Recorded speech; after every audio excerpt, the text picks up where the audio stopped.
बिस्मिल्लाहिर्रहमानिर्रहीम।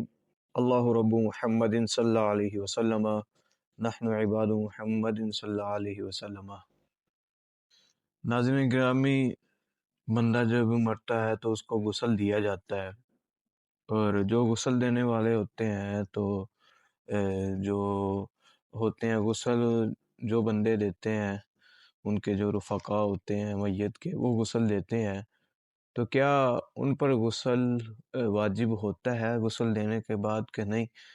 तो इससे पहले आप मेरे चैनल को ज़रूर सब्सक्राइब करें। अगर आप मेरे चैनल पर नए हैं तो लाइक करें, शेयर करें और सब्सक्राइब भी करें, और आगे भी शेयर कर दीजिए। तो नाज़रीन गिरामी, आज मैं इस मसले पर बात करूँगा कि क्या मैयत को गुस्ल देने वाले पर गुस्ल फ़र्ज़ होता है कि नहीं? नाज़रीन गिरामी, पहले तो आप ये बात याद रखिए कि कब्र ऐसी चीज़ है, ऐसी जगह है जहाँ पर हर बंदे को जाना है। तो इसके लिए हमें भी तैयारी करनी चाहिए और अल्लाह ताला के हुज़ूर गिड़गिड़ा कर तौबा करनी चाहिए, और कब्र आखिरत के लिए भी तैयारी करनी चाहिए। तो नाज़रीन गिरामी, हर बंदे पर ये लम्हा आता है। एक तो जब बंदा पैदा होता है तो उसके कान में अज़ान दी जाती है, फिर जब वो मरता है तो उसकी नमाज़ पढ़ी जाती है। तो नहलाने का एक सबब ये भी होता है कि पाक साफ़ होकर एक बंदा मोमिन हुज़ूर सल्लल्लाहु अलैहि वसल्लम के चेहरा वद्दुहा की ज़ियारत कब्र में हाज़िर हो जाए, और हुज़ूर सल्लल्लाहु अलैहि वसल्लम की ज़ियारत से अपने दिल को मुशर्रफ फ़रमाए। तो नहाने का एक सबब ये भी होता है। अब रही बात कि जो बंदे नहलाते हैं, क्या उन पर गुस्ल फ़र्ज़ होता है, वाजिब होता है, मुस्तहब होता है? तो उसके बारे में उलमा क्या फ़रमाते हैं? तो साहिब बहार शरीयत ने बहार शरीयत में ये लिखा है कि जो भी अहबाब मैयत को गुस्ल देते हैं तो उन पर गुस्ल करना मुस्तहब है। और मुस्तहब की तारीफ़ ये होती है कि अगर आप वो काम कर लें, यानी कि जो काम मुस्तहब कहा गया है वो आप कर लें, तो आपको सवाब ही मिलेगा। अगर आप ना करें तो फिर कोई गुनाह नहीं है। तो ये एक मुस्तहब बात है। तो इसको बाज़ गलतफ़हमी के तौर पर लेते हैं और कहते हैं कि जो भी बंदा मैयत को गुस्ल देता है उस पर गुस्ल करना फ़र्ज़ है, बल्कि ऐसी बात नहीं है। क्योंकि गुस्ल का जो पानी होता है, मतलब कि जो पानी बहाया जाता है, और बहाने के बाद जो पानी ज़ाया होता है, उसका पानी का हुक्म ये है कि इस पानी को माए मुस्तअमल कहते हैं, यानी इस्तेमाल शुदा पानी।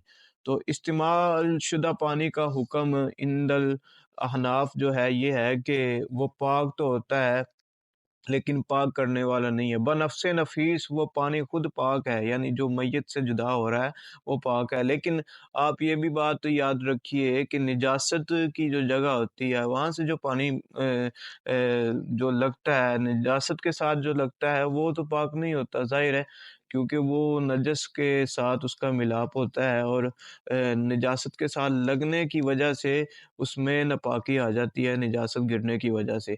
तो लिहाज़ा वो पानी तो नापाक नहीं है, लेकिन सारे जिस्म में तो निजासत नहीं लगी होती। तो जिस्म पर पानी बहाना, और जो पानी जिस्म के साथ जो बहकर जो जुदा होता है, तो वो पानी मुस्तअमल होता है। उसका हुक्म ये है कि वो पाक है, और खुद पाक है, लेकिन उससे पाकी नहीं हासिल कर सकते।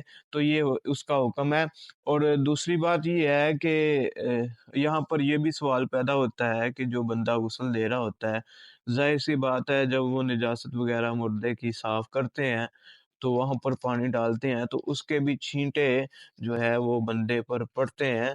तो वो नापाक छींटे होते हैं, तो लिहाज़ा बंदे को भी नापाक करते हैं। तो आप ये बात हमेशा याद रखिए कि गुस्ल हमेशा उस वक़्त फ़र्ज़ होता है जब अपने जिस्म से कोई चीज़ जुदा हो, ना कि दूसरी कोई चीज़ आपको लगे। अगर आपको कोई निजासत लग जाती है तो आप पर गुस्ल करना फ़र्ज़ नहीं है, बल्कि उस जगह को धोना आपको ज़रूरी है कि आप उस जगह को धोएँ।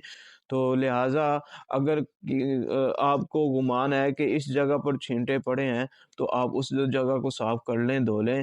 تو اگر آپ نے نہانا ہے تو نہانا آپ بہتر سمجھتے ہیں تو یہ آپ کے لیے بہت ہی بہتر ہے، لیکن اس کو فرض نہ سمجھے، واجب نہ سمجھے، بلکہ یہ ایک مستحب امر ہے کہ میت کو جو بندے غسل دیتے ہیں ان کے لیے نہانا یہ فرض نہیں ہے بلکہ مستحب ہے۔ تو لہٰذا یہ معلومات ہے تھوڑی سی، تو آپ اس پر ضرور عمل کریں، کیونکہ شریعت نے ہمیں ہر چیز کو سکھایا ہے اور ہر فرض کو بھی عیاں کیا ہے اور ہر سنت کو بھی عیاں کیا ہے۔ تو لہٰذا ہمیں چاہیے کہ ہم حضور صلی اللہ علیہ وسلم کی ہر سنتوں کو اپنائیں اور جو بھی مستحب عمل ہے وہ بھی کریں، کیونکہ وہ بھی باعث ثواب ہوتا ہے۔ تو اسی کے ساتھ میں اپنی ویڈیو کا اختتام